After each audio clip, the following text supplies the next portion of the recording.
खबर है में खुश आमदीद। मेरे साथ हैं जनाब आरफ हमीद भट्टी साहब और ताहिर मलिक साहब। मैं हूं सईद काजी आपकी खिदमत। नाज़रीन, आपने अभी भी प्रेस कॉन्फ्रेंस तो देखी होगी यकीनन मोहतरमा मरीम नवाज़ साहिबा की, और इससे पहले गिरफ्तारी बड़ी अहम हमने देखा कि हाई कोर्ट लाहौर ने उनकी ज़मानत जो है वो मनसूख कर दी, और वो उन पे क्या इल्ज़ामात हैं हम इस पर भी बात करेंगे। और इसके बाद जो अपना पॉलिटिकल एजेंडा बताया उन्होंने मोहतरमा ने, इस पर हमारी गुफ्तगू होगी। और क्या मुस्लिम लीग नून की जो अब किसके पास मेंटल होगा, कौन इसकी सदारत करेगा और अमली तौर पर कौन आगे होगा, जो सिम्बॉलिकली तो आगे बिठाया गया था एहसन इकबाल साहब को, इस पर बात करेंगे। मुस्लिम लीग नून की सदारत की बात होगी। मौलाना फजल रहमान और नवाज शरीफ साहब के माबैन क्या तय हुआ है, और मौलाना फजल रहमान साहब पर जो नैब ने इल्ज़ामात लगाए हैं उसकी तफसील से भी हम आपको आगाह करेंगे। और मियाँ शहबाज शरीफ साहब पर जो इल्ज़ामात हैं वो भी जो है उसके बारे में बताएंगे। और भट्टी साहब, अपोजिशन कोयटा से क्यों जलसे का आगाज़ कर रही है? वहाँ पे हैं जनाब अचक जई साहब हैं और किबला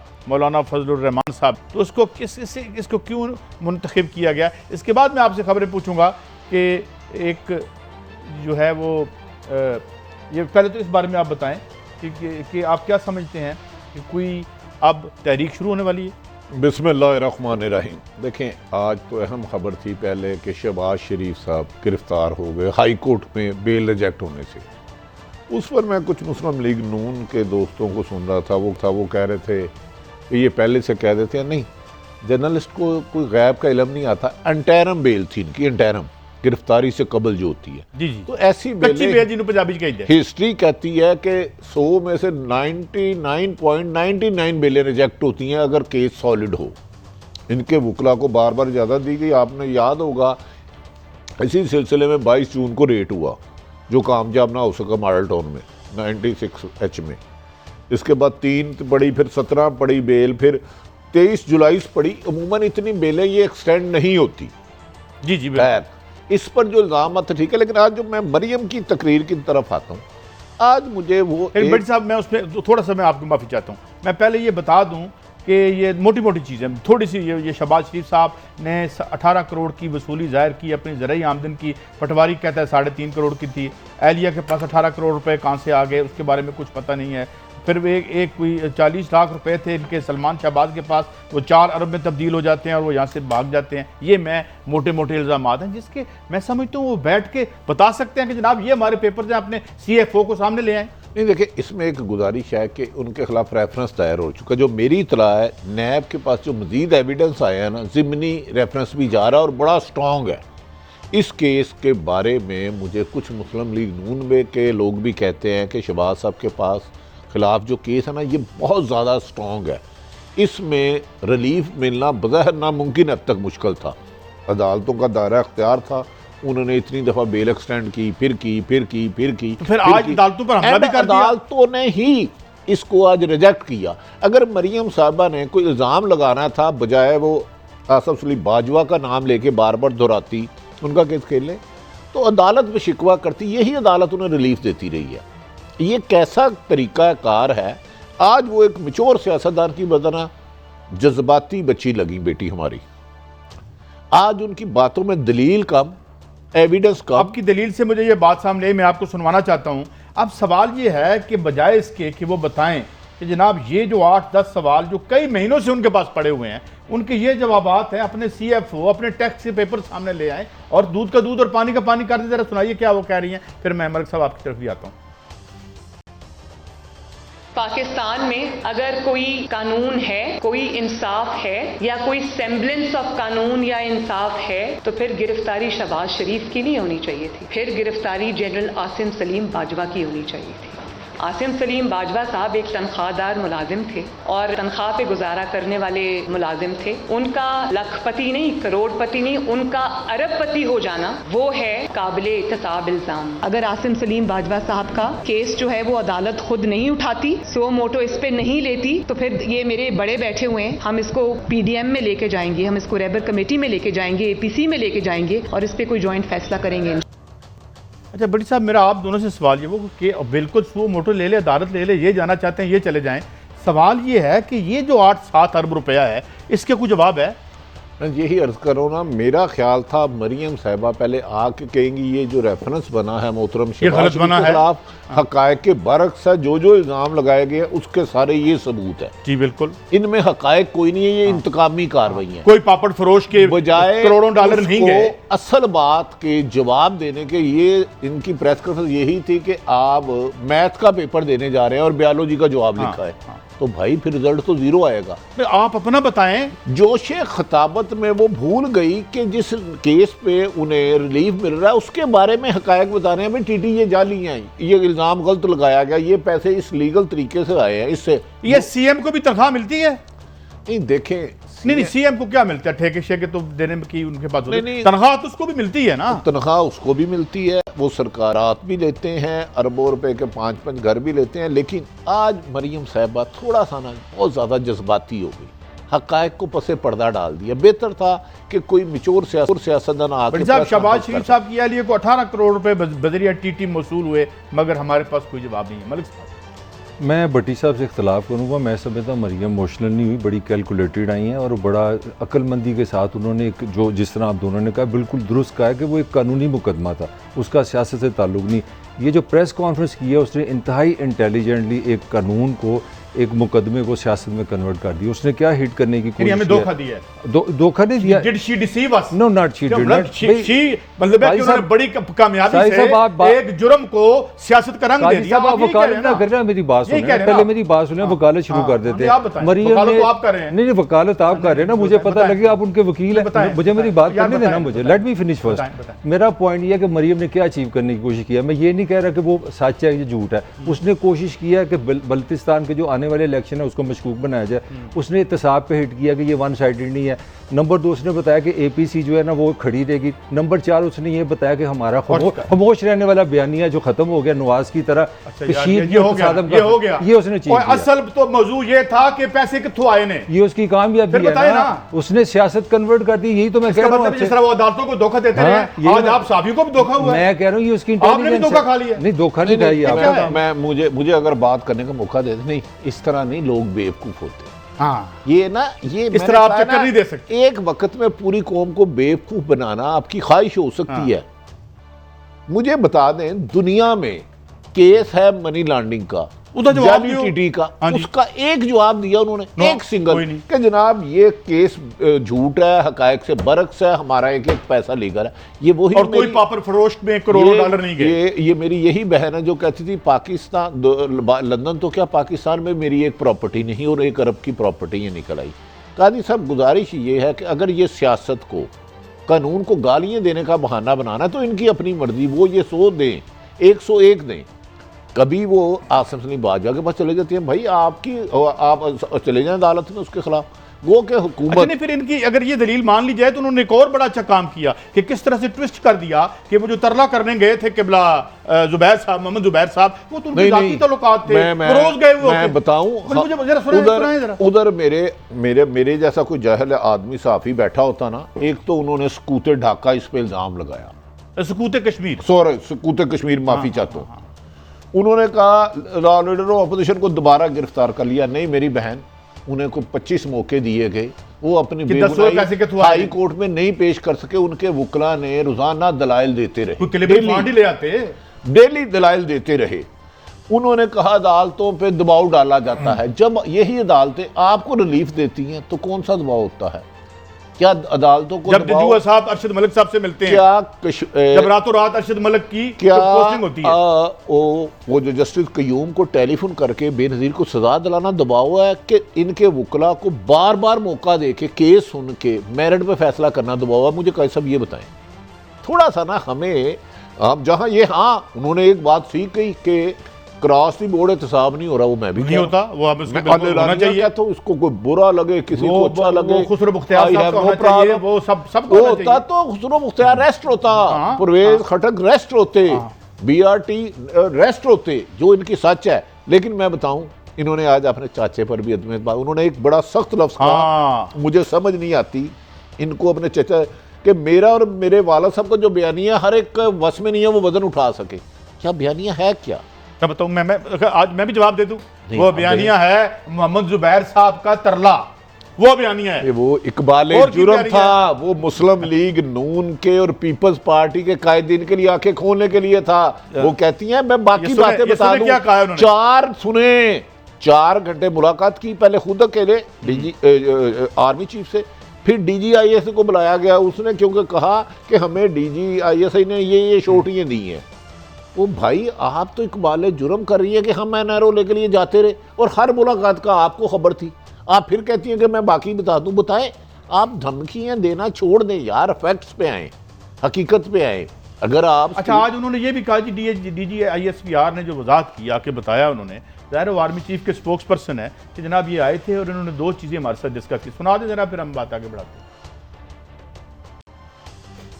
DGISPR को एक ज़ाती मुलाकात जो कि ज़ाती दोस्त की हैसियत से एक दोस्त से की गई थी, उसके ऊपर कमेंट नहीं करना चाहिए था। DGISPR बहुत सीरियस चीज़ों के लिए हैं और उनको सिर्फ नेशनल इंटरेस्ट की और सीरियस चीज़ों पे कमेंट करना चाहिए था। उनको इस मामले में पार्टी नहीं बनना चाहिए था। उनको एक ज़ाती मुलाकात को सियासी रंग नहीं देना चाहिए था। और क्योंकि अगर वो ये कहते और जवाब में हम वो बातें कर देते जो मेरे इल्म में आई हैं, जो वहाँ हुई हैं, तो फिर तो बुरी बात थी ना, फिर तो बुरी बात थी, फिर तो बात कहीं से कहीं पहुंच जाती।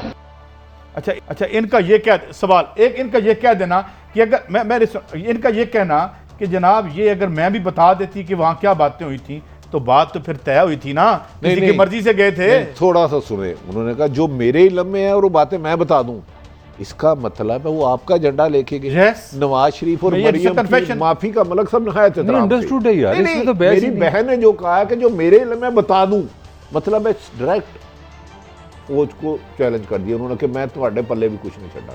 भट्टी साहब, मैं जो मैं समझो, अगर पंजाबी में मैं झटका आदमी, नहीं आपने सही कहा, मेरा पॉइंट नहीं आप ले रहे। मेरी सबमिशन ये है, देखिए आप, मैं आपकी बात आराम से सुनूंगा। मेरा ख्याल है इल्जाम था कि ये बेनामी आई हैं, पर्चियां, मनी लॉन्ड्रिंग का 9 अरब के, मेरा ख्याल है उस पर उन्होंने बात नहीं की और उन्होंने दूसरा गुस्सा निकाला कि नैब वन साइडेड है, शहबाज शरीफ को गलत गिरफ्तार किया गया, और उन्होंने कहा हाँ वो मुफाहमत की सियासत करते रहे लेकिन अपने बड़े भाई के आगे नहीं बोलते।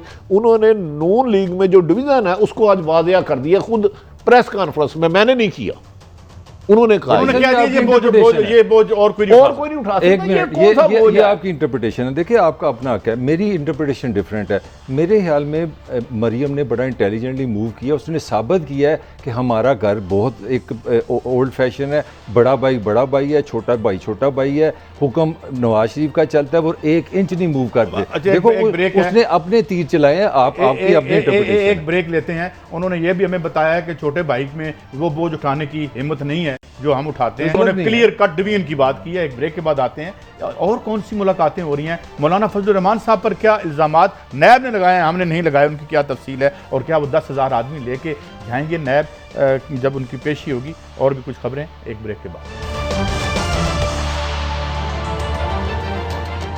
वेलकम बैक जी। अच्छा भट्टी साहब, अब सवाल ये है कि मरियम साहिबा ने कहा है कि अब हम एक बयानिया भी है और उसके साथ एक मियाँ शहबाज शरीफ साहब का बयानिया तो पस मंज़र में चला गया।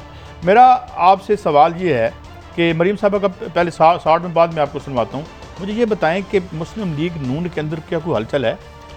खासी है। आज शहबाज शरीफ की गिरफ्तारी का अगर किसी को फ़ायदा हुआ है ना, तो वो मोहतरमा मरियम नवाज़ है। ये फ्रंट लाइन पे ड्राइविंग सीट पे खुद आना चाह रही थी और मियाँ नवाज शरीफ साहब की ख्वाहिश भी थी ये आए। आज अगर शहबाज शरीफ साहब की गिरफ्तारी ना होती तो मरियम साहिबा इस तरह खुल के अदारों पर हमलावर ना होती। ये एक सोची समझी स्कीम के तहत है। अब मुझे अगर आप 1.5 मिनट दे दें तो मैं स्ट्रेटेजी बना दूं मुकम्मल करें कि जो 2-4 दिन पहले मरियम ने और इनके 3-4 करीबी साथियों ने कहा, इन्होंने स्ट्रेटेजी ये बनाई है कि हम पंजाब से ज़्यादा मैन पावर नहीं इकट्ठी कर सकते। अच्छा। इन्वेस्टमेंट मैक्सिमम की जाए मौलाना फजलुर रहमान पे और बलूचिस्तान पे। इनका ख्याल है पंजाब से हम ज़्यादा बंदे नहीं इकट्ठे करेंगे, सिंध पे पीपल्स पार्टी पे भी एतमाद नहीं कर रहे। अगर पीपल्स पार्टी सिंध में बंदे ले आती है, ये पंजाब में, बलूचिस्तान से जलसा क्यों रखा है, वहाँ एंटी स्टेट आवाज़ ज़्यादा है, महमूद खां चकदई और दूसरे लोग, ये कुलभूषण वगैरह का भी तो कुलभूषण भी वहाँ से पकड़ा गया। इंडिया की वहाँ बहुत ज़्यादा पेनिट्रेशन है। और तीसरा काम जो खौफनाक हो रहा है जिससे मैं हुकूमत तो बेचारी इस काबिल ही नहीं ना जो सोच सके। मुझे बदकिस्मती है इस हुकूमत पे, इसने हमारे अदारों को बदनामी का बहुत ज़्यादा बायस बन रहे हैं। वज़ीरिस्तान बहुत काम किया जा रहा है मोहसिन दावड़ पे, अगर मूवमेंट चली एक बलूचिस्तान में ज़्यादा तेल फेंका जाएगा और वज़ीरिस्तान में मोहसिन दावड़ के ज़रिए उधर से लाया जाएगा। मौलाना फजलुर रहमान KPK में मदरसों के तालिब इल्मों को उनके नजराने पहुँचाना शुरू कर दिए गए हैं। मौलाना ये दोबारा बताइएगा। मौलाना फजलुर रहमान ने मदरसों के तालिब इल्मों को जो बाकायदा ट्रेन हैं, जिन्होंने किसी भी जगह ट्रेनिंग सेंटरों में ट्रेनिंग ली गई है, अगर मूवमेंट की कोशिश होती है तो 3 महाज गर्म किए जाएंगे, वज़ीरिस्तान, बलूचिस्तान, KPK, क्योंकि पीपल्स पार्टी बहुत ज़्यादा खुल के नहीं आ रही।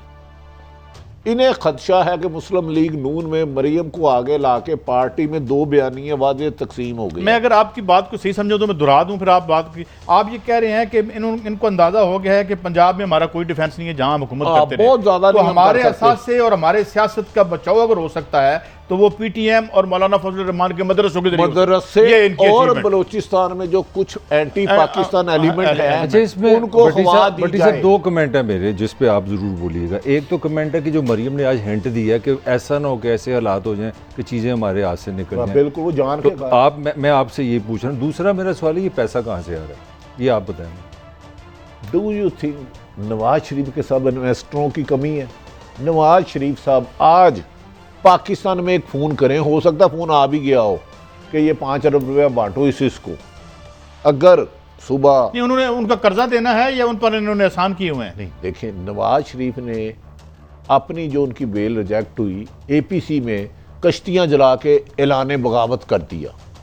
अल्ताफ़ हुसैन क्यों खुल के बोलता था? उसको पता था उसने सारी उम्र पाकिस्तान नहीं जाना, वो उधर किसके पे रोल पे था या किसके साथ सेट था, मैं उस डिबेट में नहीं तो जाता। कराची से जा रहा था ना, पैसा जो कमाया जाता था वो भी कराची से लंदन जाता था, अगर उधर से भी इधर आता था और दूसरे मुल्कों से भी उसको आता था।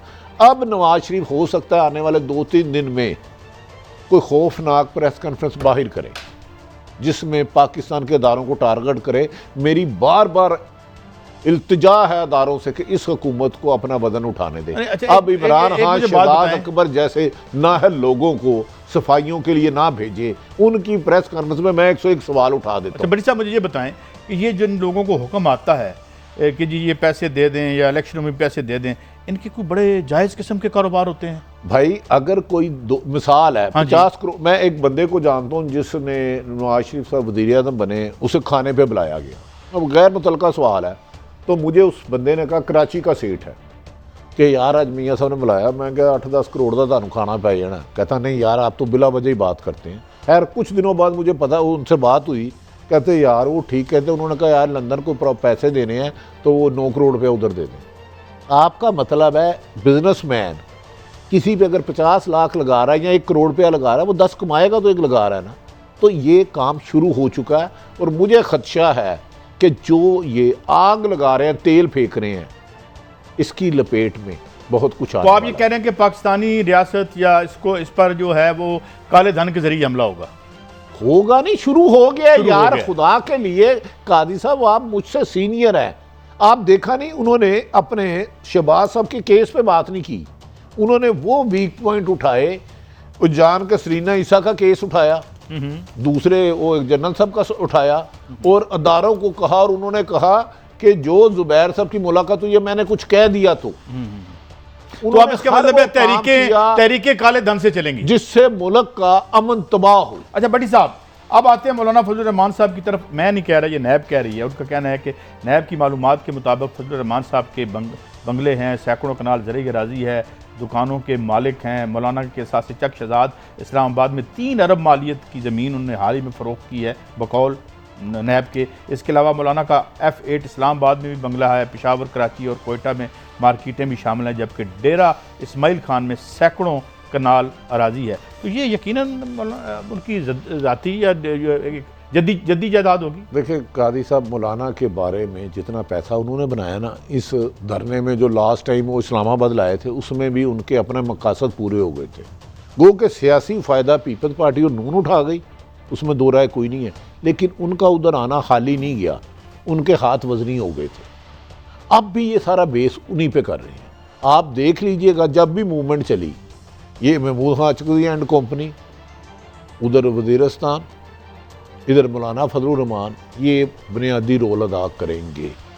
ये आप बात मेरी आने वाले दिन है, अल्लाह करे हमारे अदारे। वो क्या नाम था उसका जिसने पुलिस वाले को नीचे दे दिया था? उनकी इशराफिया का बलोचों से क्या ताल्लुक है? नहीं, कुचला हुआ गरीब बलोचिस्तान पाकिस्तान का सबसे कम आबादी वाला सूबा, उसका इंतखाब क्यों किया गया? थोड़ा सा ये गौर करें। उधर गुलभूषण कहाँ से पकड़ा गया था? बलोचिस्तान में हमारी पाक फौज पे जितने हमले हुए हैं कहीं नहीं हुए। एक नैरेटिव है वहाँ छुपा हुआ जिसे भारत स्पॉन्सर करता है, ये एक कड़वा सच है। अब ये उस नैरेटिव को उजागर करना चाह रही है। मेरी अपनी राय है कि अदारों को चाहिए कि नवाज शरीफ को तलब करें और कहें भाई आज के बाद सियासी मामला तो आप सियासत पे हल करें, हम बीच में नहीं आएंगे, हम मुहाफिज हैं। और भट्टी साहब आप मेरी बात तो सुने, आप जो है नाजुक हिस्सों पे अटैक कर रहे हैं। आप रियासत को काले धन, आप खुद कह रहे हैं कि जो उन्होंने पिछले 35 सालों में काला धन इस्तेमाल किया है उसको मूवमेंट में इस्तेमाल करके पाकिस्तान को जो है वो रुसवा भी हम कर रहे हैं। यार वो मैं तो फिर क्या वो खामोश बैठे रहेंगे? तो मरियम साहिबा खुद कह रही है, मेरा जो मेरे वालिद का नैरेटिव है हर एक का उठाना बस की बात नहीं, वो खुद फरमा रही हैं। तो उनके वालिद का नैरेटिव एपीसी में उन्होंने बयान कर दिया, उन्होंने नहीं किया बयान। मुझे बताए ना, जिस तकरीर की थी उन्होंने इतनी तवील खामोशी के बाद जो बोले थे। अच्छा, इस जंग में बोले थे मलक साहब आपने खबर दी थी कुछ अर्सा पहले कि इस जंग में बहुत से लोग जो है मुमकिन है मियां साहब को तनाव छोड़ दें, और जो फॉरवर्ड ब्लॉक की आपने एक स्टोरी दी थी कुछ अर्सा पहले। मैं समझता हूँ जो नवाज शरीफ ने सारा कुछ किया उसी स्टोरी के बेस पे किया। आप समझते हैं नवाज शरीफ बेवकूफ़ एकदम अग्रेसिव हो गया। नवाज शरीफ ने इससे आधी खबर में भट्टी साहब से लेने लगा हूँ, जो इन्होंने 2 ममालिक का जिक्र किया था वो, प्लस नवाज शरीफ ने यहाँ पे 10 बंदों से बात की है और उसने कहा यही मौका है जो बंदे दाएं बाएं होना चाह रहे हैं उनको मैसेज करा दो। और नवाज शरीफ ने वही एक बयानिया लिया है वोट को इसे। तो मैं राइट एंड रॉन्ग की बात नहीं कर रहा, आप फ़ौरन उधर आ जाते हैं। मैं नवाज शरीफ की माइंड्स बता रहा हूँ। नवाज शरीफ ने पूरा 15 दिन इस पर काम किया है। मैं उन बंदों को जानता हूँ जिसने फ़ोन करके डिस्कस किया, उसको पता लगा एवी गया। आप हैरान रह जाएंगे इसमें इतने। अच्छा, वो अपनी बन रहा ब्लॉक, वो उसमें उन लोगों के नाम आ रहे थे जिनको हम समझते हैं कि वो जान दे देंगे नवाज शरीफ के लिए। इतने बड़े लोग जो थे वो सारे सॉर्ट पे। आपकी खबर क्या, आप तो बता रहे थे मुफाहमत की तरफ जाए। मैं खिलाफ कर रहा हूँ। मेरी आज 2-3 लोगों से हुआ शहबाज शरीफ की गिरफ्तारी के बाद, जो सीनियर मुस्लिम लीग के हैं, वो कह रहे हैं यार हम तहरीक तो चला सकते हैं लेकिन अपने अदारों के खिलाफ नहीं, इनका नैरेटिव बहुत और है। और मरियम के पीछे वो जाने को तैयार है। आपको चंद कुछ लोग, मैं ये तो नहीं कहता बहुत सारे, आहिस्ता आहिस्ता लोग पीछे हटेंगे। एक साबिक वजीर ने मुझे कहा है कि मेरी तो तबीयत ख़राब है, मैं हो सकता है बैरून मुल्क इलाज पे चले जाऊँ। वो है मुस्लिम लीग नून के, कि इस बयानिए के साथ मैं अपने हल्के में जाके अपने अदारों के खिलाफ ज़ाहिर नहीं बोल सकता। फिर तो स्प्लिट वाली बात की तरफ जा रही है। देखिए स्प्लिट होती है लेकिन आखिर मेजोरिटी तो वहाँ जाएगी जहाँ नवाज शरीफ या मरियम है। क्योंकि अब हालात में मेरी नज़र में सबसे ज़्यादा जिम्मेदारी हुकूमत पे है। इन हालात में वो बेमकसद बयान दे के इशूओं को, नॉन इशू को इशू क्यों बना रहे हैं? इस वक्त का तकाजा हुकूमत दानिशमंदी, अक्लमंदी से काम करे और अवाम को रिलीफ देने की तरफ आए, बजाय इसके कि हर एक प्रेस कॉन्फ्रेंस के बाद जवाब दे दे और ऐसे बंदों से जवाब दिलाएं जिन्हें सियासत की ABC नहीं पता, जिन्हें कानून की ABC नहीं पता। सिर्फ उनके हाथ नैब का बेरबत सा खंजर पकड़ाया हुआ जो हर एक को मारते जा रहे हैं, जो जुबान उठती है वो काटते जा रहे हैं। ये तो ये नैब का जो बेरबत है उसको रब्त बता दें। नहीं मैं बता दे 18 करोड़ इनके कुछ बंदों को कह रहा हूं जिसने मलक रियाज के साथ लंदन डील कराई थी। मैं उसको कह रहा हूं जिसने लाहौर में, पंजाब में 5 अफसर ऐसे तैनात कराए हैं जिन्होंने करप्शन में PhD की है। ये गंद को गंद से साफ नहीं किया जा सकता। ये रवायत न जाने क्यों खत्म नहीं हो रही। तो आप ये कहते हैं कि यार वो फिर मुस्लिम लीग नून का बयानिया ये है कि अगर ये गंद है तो हम भी आपकी तरह थे तो हम आ जाते हैं। वो ये आए ना आए, देखें ना, मेरा काम हुकूमतें गिराना है ना हुकूमतें बनाना, ये मेरी जॉब नहीं है। मेरा काम खबर देना। ये कुछ कोर्ट्स के हवाले से भी आज उन्होंने कुछ कहा है, वो मैं सुना दूंगा। अगर आप जजेस को जबरदस्ती डरा के, धमका के, दराजों में से उनकी चीजें निकाल के उनको ब्लैकमेल करेंगे तो उनके करियर्स के ऊपर धब्बा लगता है। और अगर वो आपकी बात नहीं सुनेंगे, अगर वो डिफाई करेंगे खड़े होकर और वो कहेंगे कि मैं कोई प्रेशर नहीं लूंगा, तो उनका काजी फाइज ईसा और जस्टिस शौकत सिद्दीकी वाला हाल होता है। तो जजेस के लिए भी हम बोलेंगे। बट साहब अब मुझे इस स्टेटमेंट की समझ नहीं आई। अगर तो उनके दराज में कोई नाकाबिल एतराज़ चीज़ है तो फिर वो तो जज साहब रिस्पॉन्सिबल होंगे। अगर तो दराज साफ है तो फिर तो कोई मसला ही नहीं है, एक बात। और दूसरी बात ये कि ये जज तो, ये अरशद मलिक तो इनका अपना लगाया हुआ पेड था, टीवी पे आके लोगों ने बताया नवाज शरीफ के घर चला गया। यार काजी साहब फिर आप बात शादनी है। मेरी बहन, मैंने कहा ना, उन्होंने असल इशू को डिट्रैक करने के की किया। वो कहती हैं दराज से निकाल के, उन्होंने ये नहीं बताया जस्टिस कयूम को फ़ोन किसने किया था, उन्होंने ये नहीं बताया सुप्रीम कोर्ट पे हमला किसने किया था। क्या ये दराज से खबर दिखाना या लाहौर से गुंडे भेज के सुप्रीम कोर्ट के हमला कराना जुर्म है? मुझे ये बता दें आप, मुझे कोई पाकिस्तान दुनिया का एक सर्वे कराएं, मुझे बता दें इनमें से बड़ा क्राइम कौन सा। तो भट्टी साहब फिर रियासत को ख़त्म कर देते हैं। सुप्रीम कोर्ट हमारे खिलाफ अगर कोई फैसले देगी हम सुप्रीम कोर्ट पे हमला कर देंगे, मौलाना को अगर बुलाएंगे तो 10,000 वो बंदे ले जाएंगे। तो ये मलिक साहब देखिए, फंडामेंटली जो पॉइंट दोनों मिस कर रहे हैं, मेरी राय में, मैं पहले भी कह चुका हूँ, जो सियासत है वो सियासत है, वो वोटर से चलती है। वोटर का माइंड इस तरह आप जैसा पढ़ा लिखा नहीं होता कि ये कानून है, ये मनी लॉन्ड्रिंग है, ये नो अरब कहाँ से हैं, वो इमोशन से चलता है। और मरियम ने क्लास, नवाज शरीफ ने, और वो चाहता है कि करप्शन के पैसे कमाए, करप्शन को पसंद करता है।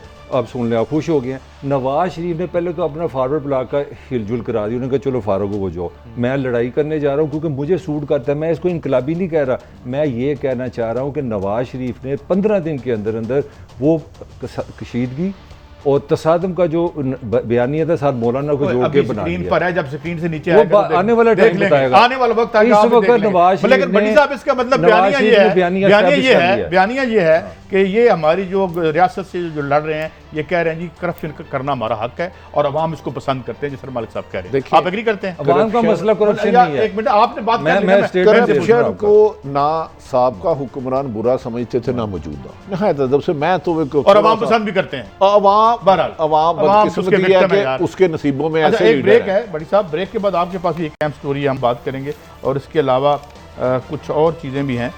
ये जो एक ब्रेक के बाद के क्या इस मूवमेंट का जो मुस्तकबिल है वो क्या होगा, मगर एक ब्रेक के बाद। Welcome back. अच्छा भट्टी साहब, यहाँ पे मुख्तलिफ वाक़यात होते रहे, ये भी हमने देखा अभी कल जो फैसलाबाद का वाक़या हुआ, चलें वो तो फ्रीकैन के दरमियान ख़त्म हो गया, तलाल चौईसा वाला मामला था। तो आप क्या समझते हैं पुलिस के हवाले से कोई जो ख्याल था इनके आने के बाद, तो पुलिस रिफॉर्म्स? देखिए, वो तो तलाल चौधरी तंजीम सादी करने गए लेकिन दोनों पार्टियों ने कर दिया। मैं अब आ जाता हूँ लाहौर पे मलिक साहब, मुझे अब 2-4 मिनट चाहिए। आप अगर 90 दिन में लाहौर बनाया था जी। उमर शेख साहब को CCPO लाहौर लगाया गया, गवर्नर हाउस उनकी एक प्राइम मिनिस्टर के एडवाइजर ने की। पाकिस्तान में इतना बुरा वक्त मैंने जिंदगी में नहीं देखा पुलिस पे। मैं अल्लाह को जान के कहता हूँ, मैंने दर्जनों रिटायर्ड IG साहबान से बात की, मौजूदा CCPO शेख जुल्फ उमर 90% कमरे में बैठ के साबका IG को गालियाँ माँ बहन की और मतहतों को माँ बहन की गलीज गालियाँ देते हैं। आज तक उन्होंने क्राइम मीटिंग में क्राइम पे डिस्कस नहीं किया।